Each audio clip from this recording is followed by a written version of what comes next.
Using call recording and tracking in your business can provide valuable insights into your customer interactions and help improve your sales process. By analyzing call data, you can identify areas of improvement, track the success of your sales team, and ultimately increase your conversion rates. Additionally, call recording can be a valuable tool for training new team members and ensuring quality control in customer interactions. Log into your account. You will see various features and tools on the left sidebar. We are going to start by opening our accounts settings on the bottom left-hand corner.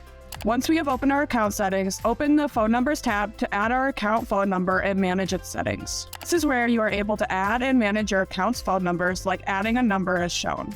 You can edit the name, forward number, specific settings, and most importantly, call recording. This allows you to enable recording calls for a specific fee and speak a specified message when the contact answers the call, whereas the whisper goes to the user. That's it! Make sure to follow any lesson instructions below and mark this as complete to keep moving forward.